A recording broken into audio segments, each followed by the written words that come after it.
The first thing I saw was Janice Rebholz, her 9-minute segment. And then I saw the one by Amber Kritchik and Austin Schick. And so then I've seen things from Edith and different things from the Pantograph. And I have analyzed this basically in my free time, but over the months, and I am shocked at how this justice system works. I mean, how it is so slanted where, look, once you get accused of something, you're not presumed innocent, and it's horrible. I have seen how systematically they've taken it where Bart says he believes that his ex-girlfriend, who he had just broken up with, who had violent tendencies, many violent tendencies, and they said, nope, she's not going to be a suspect, and by the way, we're going to make sure you go to prison by suppressing all that evidence about her. Okay, so the investigation got shut down within the first 48 hours, so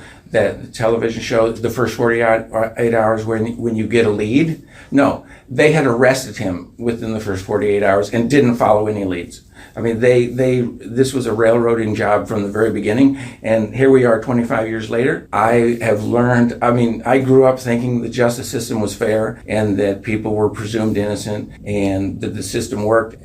Basically, since watching Just Mercy, the movie with Brian Stevenson, and then learning about Bart's case, I'm just shocked at how horrible and how slanted the system can be. What sticks out to me about today's hearing is kind of the time, right, that everything is taking to kind of move things along.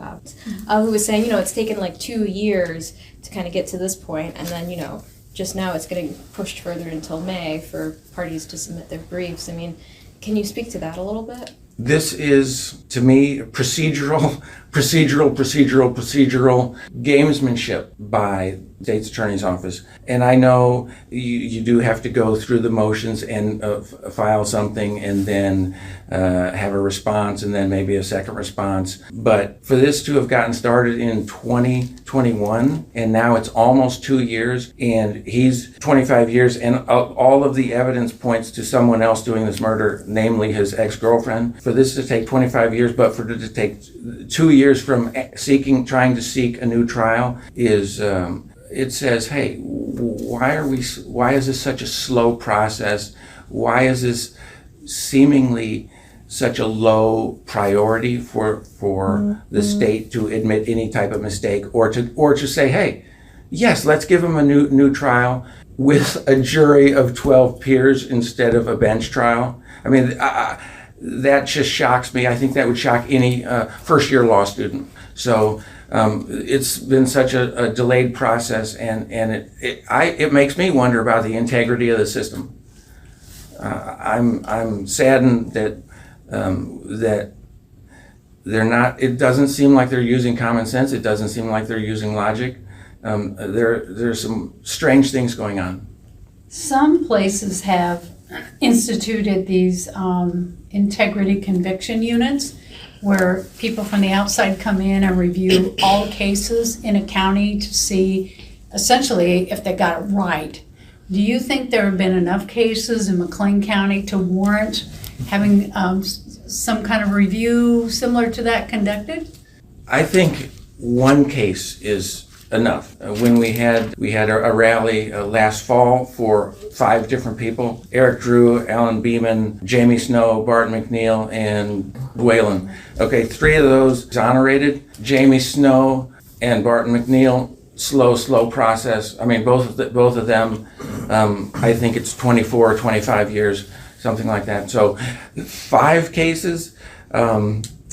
One case is outrageous, and I do recall seeing in one of my research articles where they asked that of either Jason Chambers or of another state attorney, and I think Jason Chambers, and I know he's a judge now, he said, well, that's maybe a good idea, but we maybe don't really need that because we don't have those kind of cases. And I think, what are we talking about? Where's the integrity here? Where can we admit mistakes by whoever made the mistakes? Was it the police? Was it other investigators? Was it state's attorneys who in turn believed the police too much?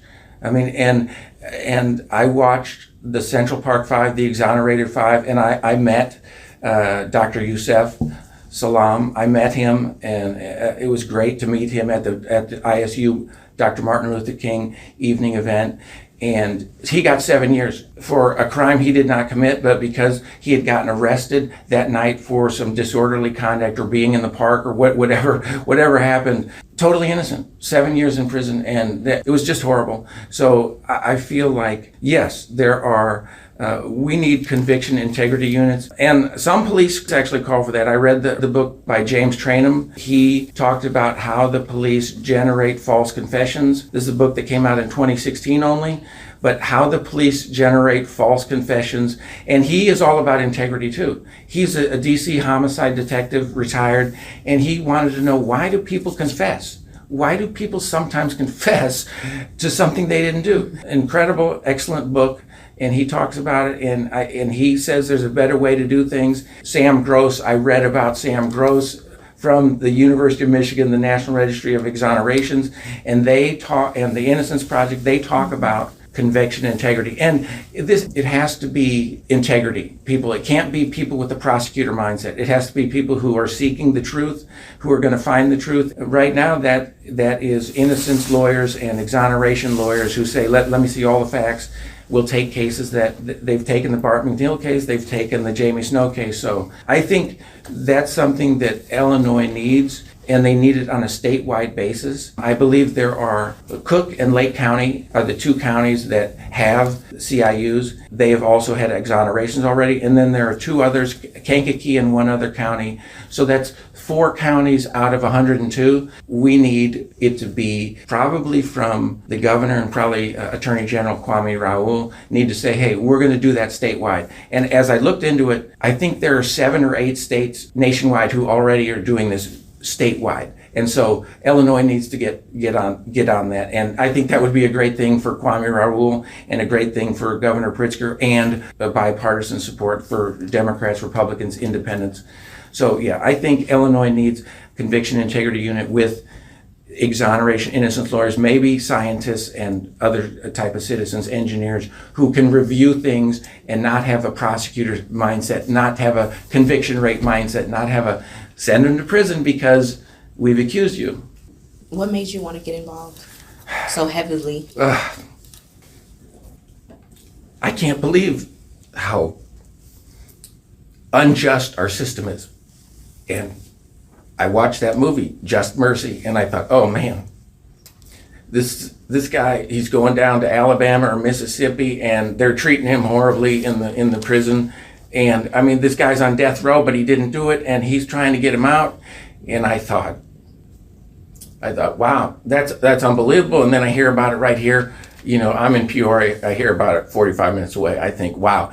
And I'm open-minded. Look, I am so open-minded about getting to the evidence, getting to the truth, and having real integrity that I talked to Chris, and then I said, okay, I'm going to investigate this myself, and I'm going to look into the pros and cons of it, and I see it just makes me sick to my stomach that innocent people can go to prison. Thank you very much.